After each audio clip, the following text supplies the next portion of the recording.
7. Barrett outside, the switch. Doncic goes, oh, what a great step! And then he hammers it home! Broke his ankles!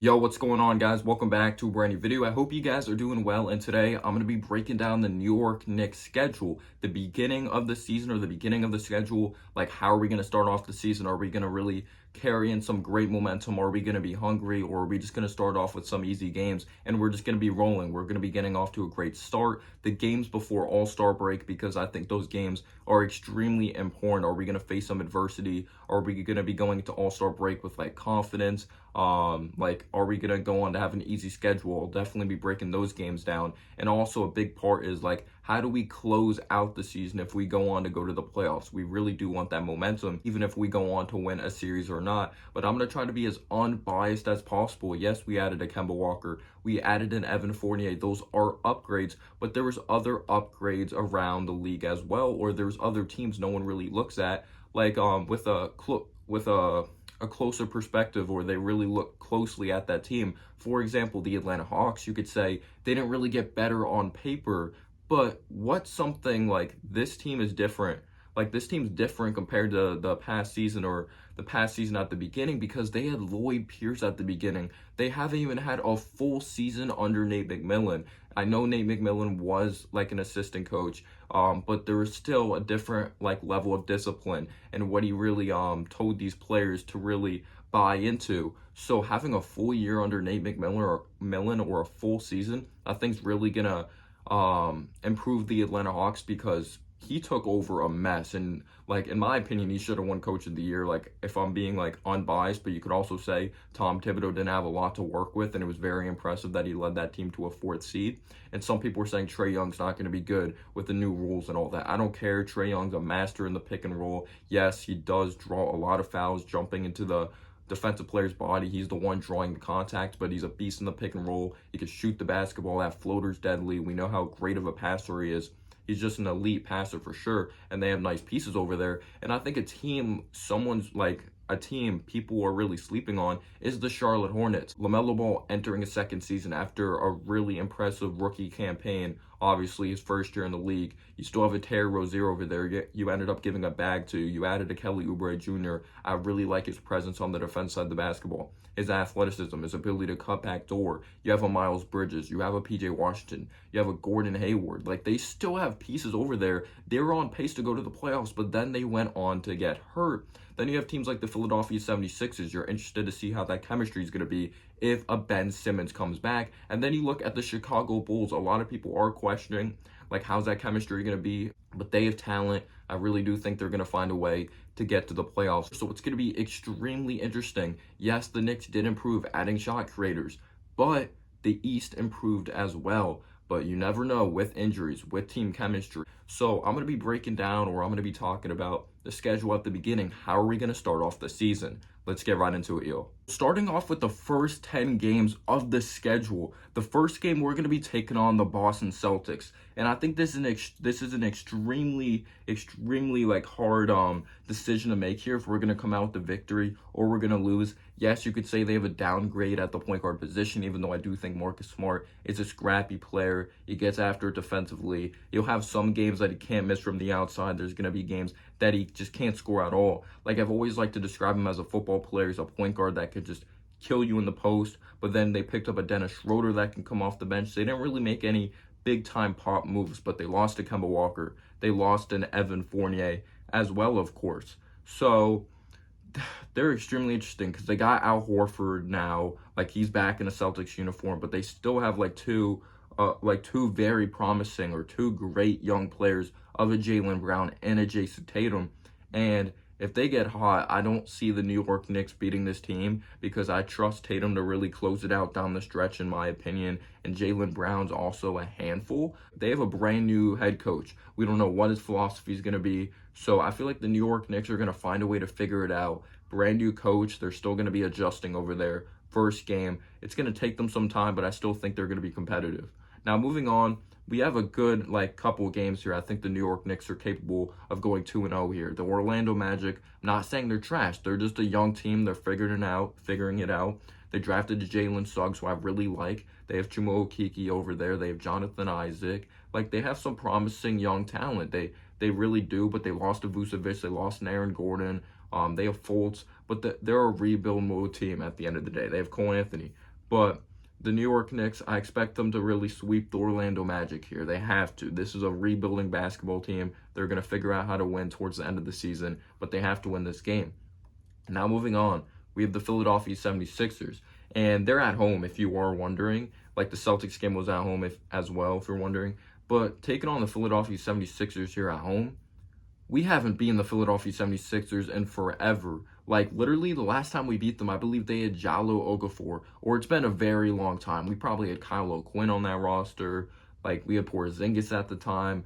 Ben Simmons wasn't even, suiting up in a 76ers uniform yet. I think he was still hurt, recovering. And, when he was drafted in 2016, that Jaylen Brown class, Brandon Ingram, as well. But I think Joel Embiid's going to be too much of a handful. Ben Simmons, we've never beaten him. I do think we have the capability of beating them later in the season, but they still have Tobias Harris. They still have great players. They really do. But yes, it's going to be interesting to see how the chemistry is with a Ben Simmons, but I don't see us winning the game.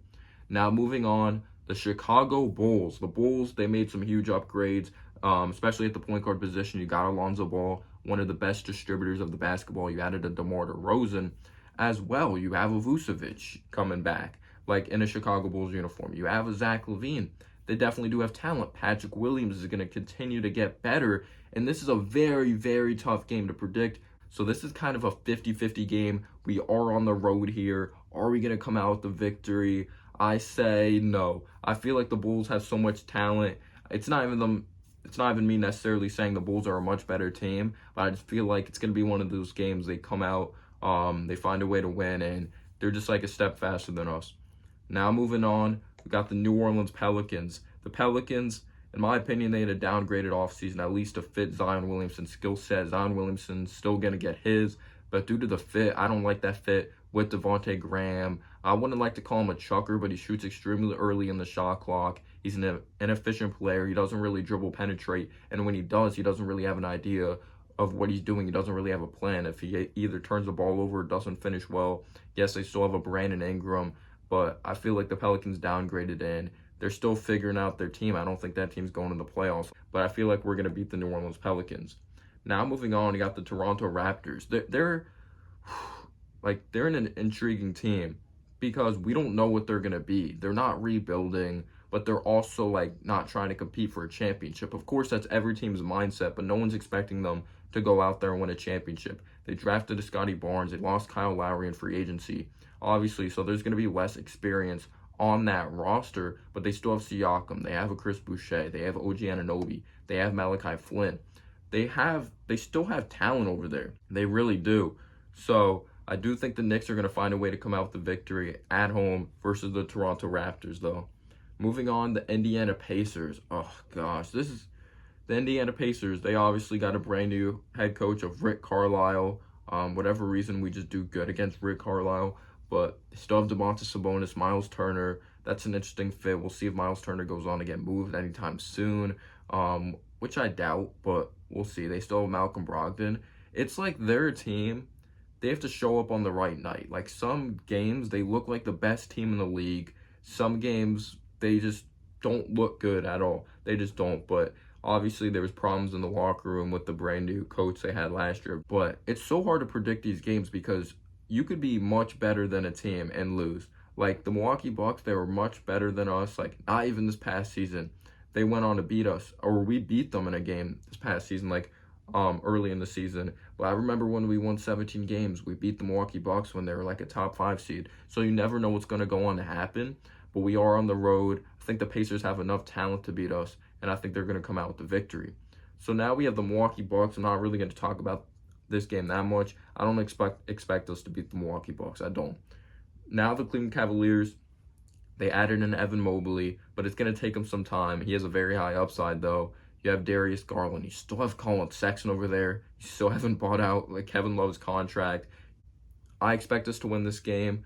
Yes, I think they're going to be good, but they're a young basketball team, and it's still going to take them some time. Just to give you guys like my quick thoughts. All right, now moving on to like a very tough stretch of games here that I'm actually reading off right here, like right before All-Star break. How are we going to close it out? Are we going to be going into All-Star break with some momentum? So I'm going to be doing like the last 7 games before we head into All-Star break because it is on the 20th. So we're going to be taking on the Los Angeles Lakers on the road, and this team will, like, again, we don't know if Anthony Davis is going to be healthy. You never know when it comes to injuries. You never know when it comes to the game of basketball. But the expectation on the road, we're not going to be LA. Yes, people are making jokes that they're older. But when you have LeBron James and Anthony Davis, it's really hard to beat that squad, especially at Staples Center. And then moving on here, we have to take on the Utah Jazz on the road. And then we take on the Denver Nuggets on the road. Yes, Jamal Murray possibly is not playing because he sadly went down with that injury, but they still have some solid depth over there. They have Amonte Morris, they have Campazzo. Then, of course, we know they have the reigning MVP of Nikola Jokic. They have Aaron Gordon, who was a great acquisition by them, like this past season as well, in a trade. And we haven't won at Pepsi Center in such a long time, so I say that's a loss.